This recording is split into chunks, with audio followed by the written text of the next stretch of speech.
Thank you for listening to GCN. Be sure to visit GCNlive.com today. Well, I'm going to talk about some statistics today. And you've heard me say these things before, and they're the basis of the dead doctors don't lie concept. Let's look at a statistic that came out in, let's see here, February 5th, 2007. It was a full-page newspaper article in just about every newspaper in America. And the statistics, they actually listed, the statistics are so outrageous, they actually listed the sources, which included the Institute of Medicine. It came also from the Journal of the American Medical Association and also from the CDC, the Center for Disease Control. What they said was that each year in America, medical doctors kill, injure, and infect 15 million Americans. Each year in America, medical doctors kill, injure, and infect 15 million Americans in their workplace. They don't even get an OSHA ticket. Let's look at infections. This is a yearly figure, 2 million infections in hospitals alone each year. And of those 2 million infections, 90,000 die. How many of you would go to a particular chain of fast foods if you knew that they killed 90,000 of their customers every year from infections, bugs in the food? Okay, you wouldn't do that. And so, also, what about, things like seniors? Seniors go in for tests over age 65. The doctors send them to the hospital so they can do screening tests and so forth.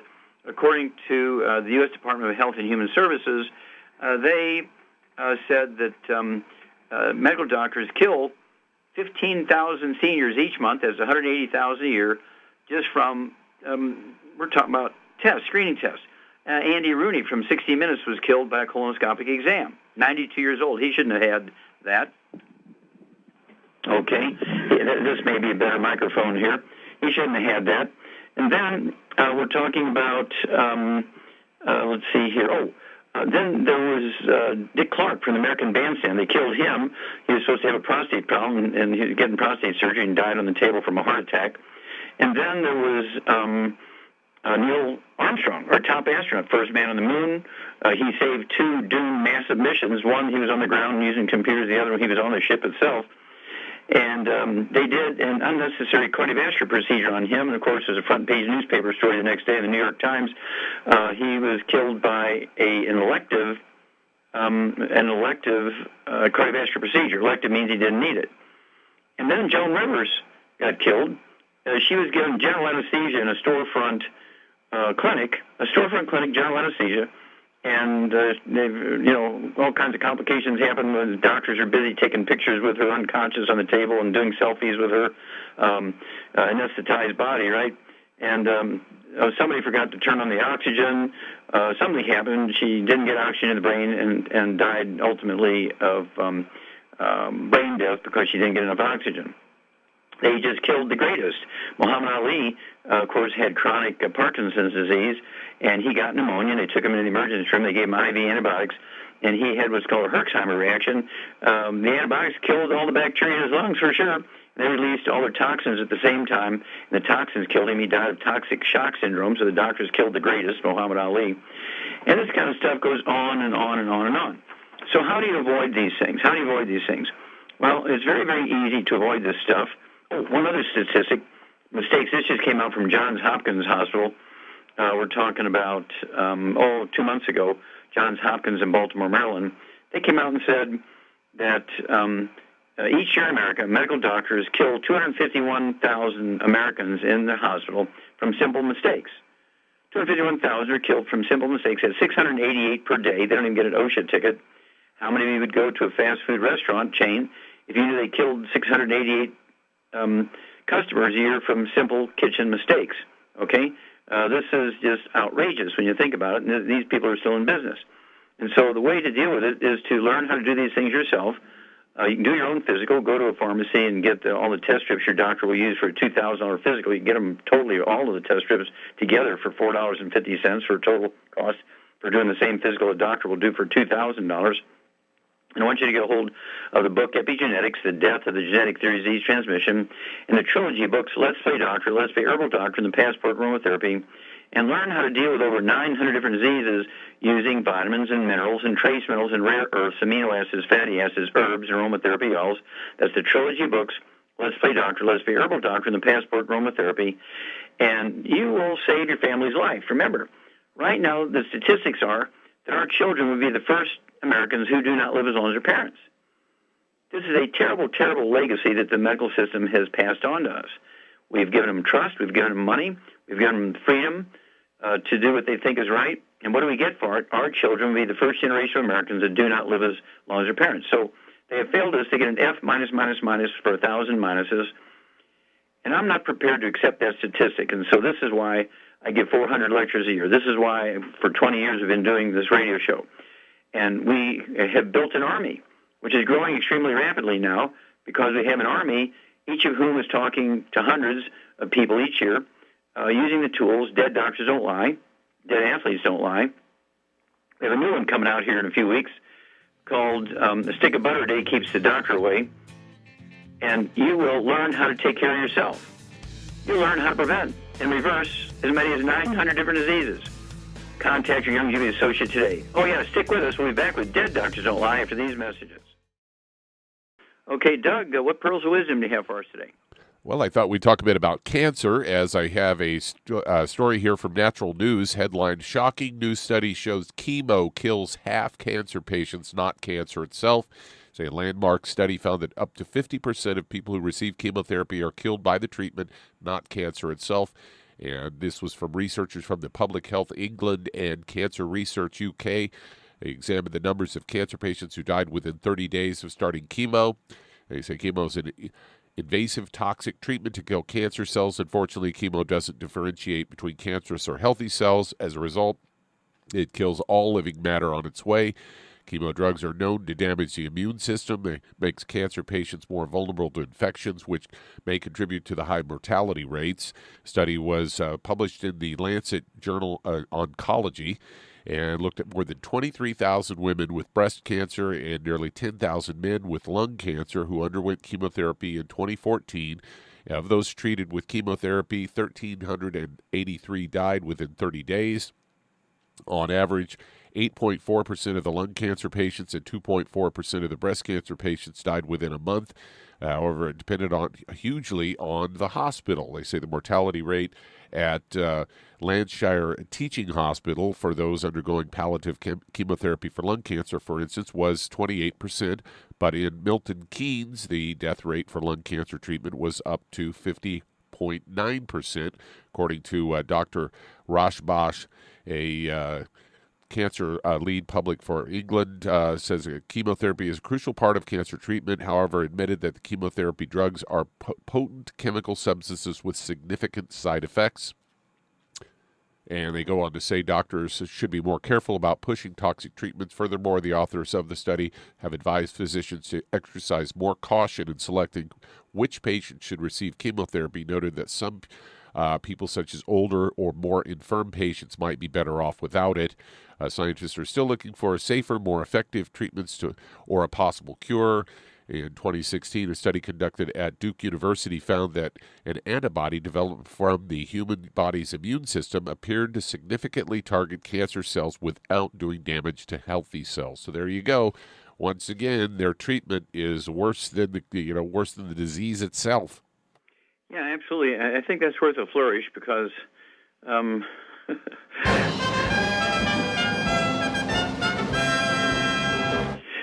we've been saying that for a long time, that chemotherapy fails 97% of the time to arrest the cancer. And then, of course, now you add this statistic that up to 50% of the patients who receive chemotherapy are killed by the drug. And again, there are people who are just not good candidates for surgery, for chemotherapy, for radiation. And doctors know this. And so the problem is there's no oversight by anybody.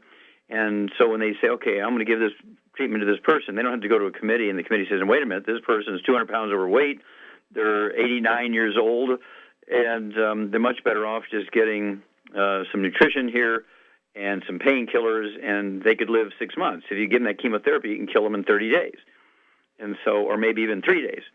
And so there is no oversight on these doctors, and of course, they're going to push, say, I got to get this chemotherapy in before this patient dies, because they could die and I'm not going to make any money here. So I got to get this chemotherapy treatment in and make my $40,000, and they know it has a high probability of killing the patient. And so this is really, really reckless endangerment.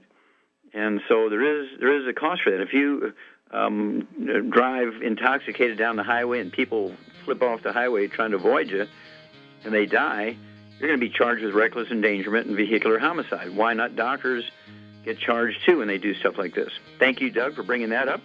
And we'll be back with Dead Doctors Don't Lie after these messages.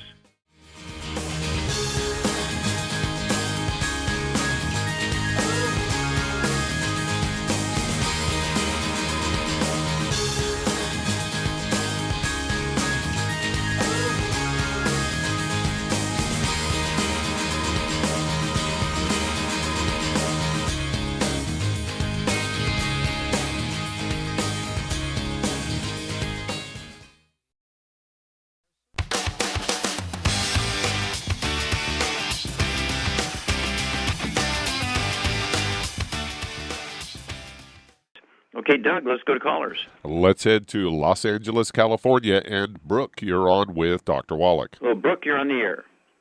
Hi. I just have a question about my aunt. She has diverticulitis and low energy, low immune system, high cholesterol, and possibly part of her colon might be taken out. I'm just wondering what I could recommend for her to take. Okay, how much does she weigh? She is about 140 pounds. Okay, and how tall is she, do you know? About? Maybe 5'6", 5'7". Okay, and let's see, does she have any other issues? Does she have any skin issues, dermatitis, eczema? No. Any respiratory problems, asthma, bronchitis? I don't think so. Okay, and let's see here, is she your mother's sister or your father's sister? She's my mother's cousin. Mother's cousin, okay. And is it on your mother's side or your mother's father's side? My mother's father's... Oh, no, my mother's side. Yeah. Okay, very good. Okay, now, Charmaine, are you there? I'm here. Okay, what do you think Brooke's aunt has? Well, she's got colon problems and everything. I would guess she's got a gluten intolerance, even though she may not have the symptoms. Oh, she got the symptoms. She got diverticulitis. They're talking about taking her colon out. She's got big-time symptoms. You're exactly right. You get an A+. Okay. Even though you were questioning your own diagnosis, you did good. You got an A+. Okay. Okay. And so what would you do for this auntie of Brooke here? What would you do for her? Well, obviously get her on a gluten-free diet right away, and then I would have her take the enzymes before each meal so she can rebuild back her stomach acid and everything. Okay, yeah. Before each meal, she should have the ultimate enzyme. She could take one or two of those 2 minutes before each meal with a couple ounces of water. And then what would you give her as a nutrition program? Personally, I would give her the Healthy Brain and Heart Pack. Okay, yeah, 140 pounds. She's right at that cusp there. She could have one Healthy Brain and Heart Pack, get an extra bottle of selenium, so she could have 6 selenium a day and a half a dose of everything else twice a day. And this is to support and promote her immune system, to support and promote the daily needs of all tissues, including her intestines and her colon and so forth. And but everybody, yourself, Brooke, your cousins on your mama's side, her brothers and sisters, everybody's got to get gluten-free, as Shar said, because this is something that is not genetic, but it is passed on through the females down into their kids. And it's passed on by breast milk or cord blood during the pregnancy. And she's going to have to be on a gluten-free diet, no fried foods, no processed meats, no oils, no gluten for life. Get on the 90 Essential Nutrients and call us every 2 weeks. Let us know how she's doing, and we'll be back with Dead Doctors Don't Lie after these messages.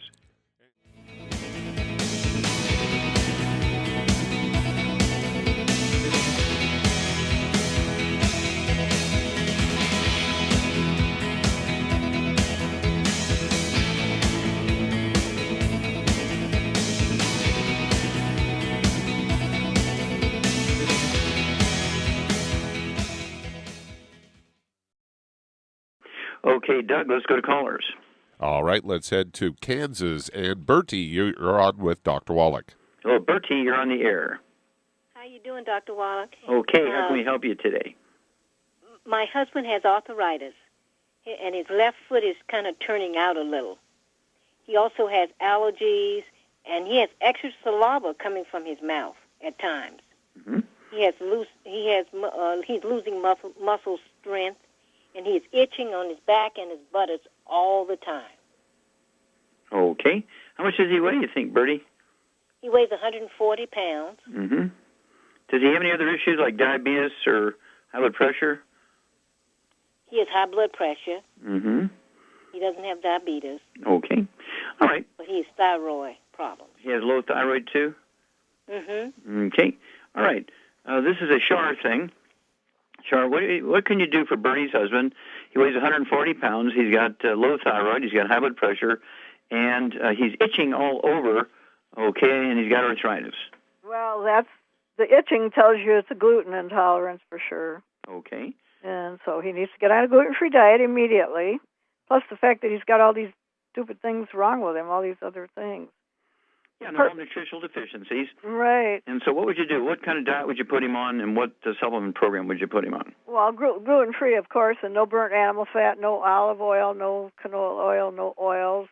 No coconut oil? No, none of that. I'll eat eggs and butter, good for you. Mm-hmm. A stick of butter a day keeps the doctor away. Exactly. And I would get him on a healthy bone and joint pack, but then he needs to add, for the high blood pressure and stuff, he needs to add the Ultimate Daily Classic and the Niacin Plus. And he also, for the thyroid, he should add the Ocean's Gold. Okay. Yeah, and I would get him an extra bottle of glucogel so he could, one will come with that one healthy bone and joint pack, but I'd get him another bottle of glucogel so he could take 15 a day. I'd also get him an extra bottle of osteo so he could take 2 ounces a day. And you're exactly right. I would also throw in 2 bottles a month of the Ultimate Daily Classic tablets so he could take 3 twice a day. That's going to support healthy blood pressure and healthy blood flow through obstructed arteries. And then for the thyroid, you're exactly right there. You get an A++ there. 2 bottles a month of the Ocean's Gold, so you could take 3 twice a day. And what else would you leave out of the diet? You got him off all the bad stuff, no fried foods, no processed meats, no oils, no gluten. What else would you leave out? No cruciferous vegetables because... You got it, girl. Good girl. No cruciferous vegetables. That means absolutely no cabbage, broccoli, cauliflower, Brussels sprouts, and kale. And then give us a call every couple of weeks, if you would, please, Bertie, and let us know your husband's blood pressure, what his weight is. I want to know how his activity and energy is, okay, and I want to know how his pain level is. And, of course, with that one healthy that one healthy bone and joint pack, he's going to get a bottle of the CM cream. I'd also get a little bottle of trauma oil from our Ancient Legacy division and put 5 drops of the trauma oil in a teaspoon of the CM cream, apply it to any joint that's painful, and miracles will happen. He's going to be a new man. Give us a call every couple of weeks. Give us a progress report. We'll be back after these messages. Let's go to Maryland, and Merriam, you're on with Dr. Wallach. Well, Merriam, you're on the air. Thank you. I'm calling for my 83-year-old mother who weighs about 130 pounds and is about 5 feet tall, though she's lost some inches over the years. Over the years, she's also had her appendix out, her gallbladder out, her tonsils out. She's had a hysterectomy, a mastectomy, and she has diverticulitis. And 5 days ago, she had half of her large intestine out because she had 2 cancerous polyps. We're awaiting biopsy results to see if the cancer has spread. She's still in the hospital waiting for her bowels to wake up after surgery. And one final concern is she's now on oxygen because her oxygen saturation level dropped to 89 after surgery. She did smoke for a few years when she was younger, but she was not on oxygen before having surgery. She's now on preventative acid reflux and blood clotting medicine, and I was wondering if you could recommend anything to raise her oxygen levels and what else you would recommend for her. Okay. This is a Shar thing. Shar, here's an 83-year-old lady who's had diverticulitis, and she's had a portion of her colon removed. She's had appendicitis. And she got other things going on here. Obviously, some infirmities of age.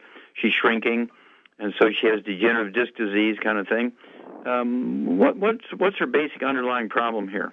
She's got a gluten intolerance, no question about it. Yep, you get an A+ there, dear. And exactly, she does have gluten intolerance, and this has led to all these nutritional deficiencies. Every problem she has is either a nutritional deficiency or a contact enteritis, which includes the appendicitis thing, and the diverticulitis. They're kind of related. They're both damage to the colon because the appendicitis, the appendix, is an extension of the colon, where the small intestine joins the colon. And so it's not unusual. The doctor says, oh, we'll just rip all that stuff out. And, of course, they make money on the surgery, but it doesn't resolve the problem. Mom is still gluten intolerant. And so in addition to getting rid of all the bad stuff, no fried foods, no processed meats, no oils, no gluten, what would you do for Mom here? Was she, like I say, she got degenerative disc disease, she's shrinking. At 5 foot tall, 130 pounds, she's probably 30 pounds overweight. What would you do for her? Well, I'd get her on a healthy bone and joint pack, obviously. Mm-hmm. And because she's got cancer and everything, I would also get her on some selenium and probably some immortalium, too. Mm-hmm. Okay, and what would you do for oxygen support? Oh, Oxybody, of course. Oxybody, yeah, I'd give her a tablespoon twice a day with some water. Oxybody, of course, comes in quart bottles, so 1 quart will last her a month. Giving her a tablespoon, which is a half ounce, twice a day. And then you're exactly right. I go ahead and give her the Healthy Bone and Joint Pack. She could have one of those, obviously, per month, and divide it up. I'd get her an extra bottle of glucogel so that she could have 15 of those a day, 5 at breakfast, lunch, and dinner, to help support maintenance, repair those discs between the vertebrae. And let's see here. I think we can just kind of go with that to begin with. Again, no fried foods, no processed meats, no oils, no gluten. And the Oxybody is a great, great drink. It has a kind of a cherry berry flavor. Little kids like it. And she should have her tablespoon of the Oxybody about an hour before meals at breakfast and again at dinner time, about an hour before the meal. And that way she'll get the maximum benefit from it. You actually measure her oxygen levels. And if she's only got, what did you say, 89. 89%, okay, 89% oxygen. See what happens after a week or so on the Oxybody. It should see an increase in the oxygen level of the blood, and her energy should go up just because she's getting her 90 essential nutrients. Our genes, DNA, RNA, and telomeres require these 90 essential nutrients to maximize their genetic potential for health, fending off disease, repair, and so on. And I work with people who are 102, and so people in their 70s, 80s, and 90s respond extremely well. You see literally thousands of people every year yourself, and have you ever seen anybody in their 80s and 90s actually get benefit from these products? Oh, absolutely. It doesn't have anything to do with age, really. Okay. Well, thank you very much, Merriam. Give us a call in 2 weeks. Let us know how Mom is doing. Okay, Doug, let's go to callers. So let's head to California. And Teresa, you're on with Dr. Wallach. Hello, Teresa, you're on the air. Hi, Dr. Wallach. Hi. I have a lady that she has cysts in her liver and her kidneys. Okay, and I missed the first part of that. Who is this? Is this your mom, your sister? It's a friend. Okay, so you have a friend who's got liver and kidney problems? Yes. Okay, is she on dialysis? No, she has cysts. Oh, cysts. Okay, and she has cysts in the liver and the kidneys? Yes. Okay. She also has kidney stone and a dropped bladder, and she has acid reflux, gases. Okay. Now tell me about her bladder. Are you talking about gallbladder or urinary bladder? Excuse me? Urinary bladder or gallbladder? Urine. Urinary, okay. And what is her symptoms? I mean, does she have burning on urination? Does she dribble and she has incontinence and she pees in her pants when she doesn't know what's happening? What's going on? She has incontinence. Okay. Now, how old is this person? 37 years old. Okay. And does she have a back problem, do you know? ¿Tienes problemas con tu espalda? No. Okay. Mm-hmm. What does she weigh? She weighs 150 pounds. 150, okay. So, Charmaine, what's going on here? 150-pound lady. She's got liver cysts and kidney cysts, kidney stones. She's got reflux, which is belching, burping, bloating. And, of course, she has incontinence. She dribbles urine, doesn't realize when she's urinating and so forth. This is very common in people of middle age. And even though she doesn't complain about a back problem, the odds are she has a back problem because when you have incontinence, it's almost always the nerves that control the bladder are being squeezed, okay? Do you know if she shrunk in height any? Like an inch. Oh, she has shrunk an inch, okay. So she does have degenerative disc disease, and this is why she has incontinence, because the nerves that control the bladder are being squeezed. Okay, so what would you do for this lady who weighs 150 pounds? Oh, boy. I would get her on the Healthy Bone and Joint Pack for sure. And she needs selenium, too, and she needs, oh, boy. And kidney health. It supports the liver and kidneys. And these cysts could have been in her liver and kidneys since she was born. These things tend to be benign. And she had pain. They're looking for the kidney stones, and they find the cyst in the kidneys and the liver.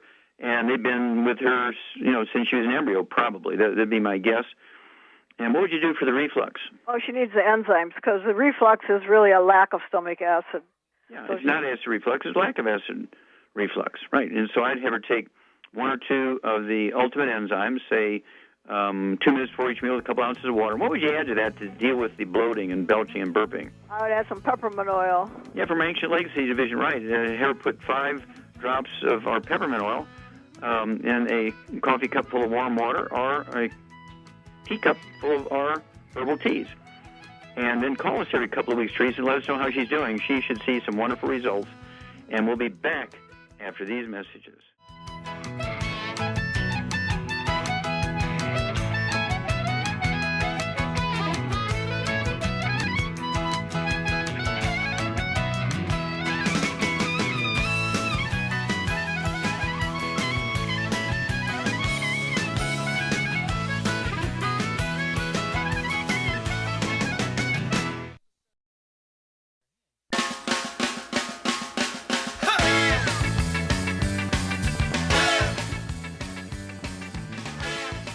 We're back with Dead Doctors Don't Lie on the ZBS Radio Network. Dr. Joel Wallach here for Young Judy, 9 for Life Crusade. And Doug, let's go to callers. Let's head to Nebraska. And Dale, you're on with Dr. Wallach. Oh, Dale, you're on the air.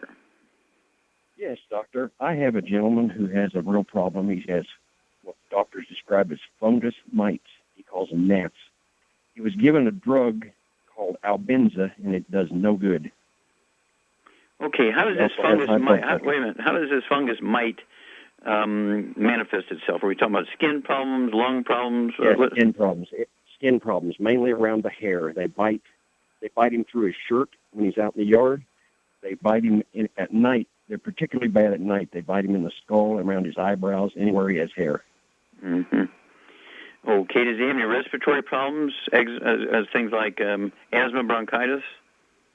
The only problem he has is high blood pressure, he says. He does have high blood pressure. Okay, now, have they He has itching, but that's from these mites. Okay.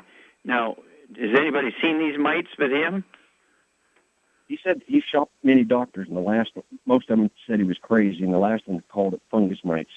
Mm-hmm. Okay, but nobody has shown him the mites under the microscope or anything like that? Not that I know of, no. Mm-hmm. Okay, what does this guy weigh, you think? 195 pounds, 65 years old, about 6 foot tall. Okay, and do you think, does he have any dementia or anything like that? I don't know that. Mm-hmm. Don't know that. Okay, do you know him personally? No, I don't. Okay. Just got him over the phone. I kind of wonder if it isn't lice. Mm-hmm. Okay, all things are possible. And so what he needs to do is grab one of these things. Instead of brushing them off, he needs to grab one, put in a little bottle of alcohol, and take it to a veterinarian and say, hey, I found this on my dog. What's this? And find out what it is, whether it's a mite or a head lice or whatever it is, and then call me back on that. But what would you do? What would you give this guy, Shar, to help him fend off bugs if they're truly bugs? What would you give him to fend off the bugs? They say peppermint oil is supposed to get rid of them. I don't know. Yeah, peppermint oil, and I also like the eucalyptus citronella, and we also have a which is legendary for fending off bugs and mosquitoes and mites and lice and ticks and all that kind of stuff. That's eucalyptus citronella from our Ancient Legacy division. Peppermint oil is good. Also, we actually have in longevity a insect repellent. Okay, And so he could get that and go ahead and he can, after he shampoos his head, he can put a few drops of that insect repellent on his hands, and I would throw in a couple of drops of that eucalyptus citronella, or rub it on his hands and brush it through his hair, kind of things, and any place in his body. But what would you do? Let's say that this is his imagination, and he can't get one of these bugs because they're really not there to put in a bottle of alcohol to take to a veterinarian to look at it under the microscope. What would you do about the itching? I would get him the hair, skin, and nails. Okay. What kind of diet would you put him on? A gluten-free diet. Because, there you go. Yeah. Yeah, gluten-free diet. And no fried food, no processed meat, so always a gluten, have him stay away from sugar. And Char's exactly right. His body weight, 195 pounds. I'd get him on 2 healthy brain and heart packs. If finances are a problem, just 1, divide it in half twice a day. But if finances are not a problem, I go ahead and get him 2 healthy brain and heart packs, a full dose of everything twice a day. And Char's exactly right. A+, dear. That would be the hair, skin, and nails. He could have 3 of those twice a day, require 2 bottles a month. And again, I think it's important that he capture one of these things. If they're really chronically troubling him, he needs to capture one of them and put it in a little bottle of alcohol, take it to a veterinarian who knows a lot about bugs, fleas and mites and ticks and lice and so forth. You take a bug to a medical doctor, and he'll send it to the federal government to find out what it is, because he doesn't know what they look like under the microscope, where a veterinarian does. Okay, give us a call. And I guess that's our signal here, answers the question. Thank you, everybody. Your great testimonies and questions today. Thank you so much, Char. Super job as usual. Thank you so much, Doug and Richard. Superlative job as usual.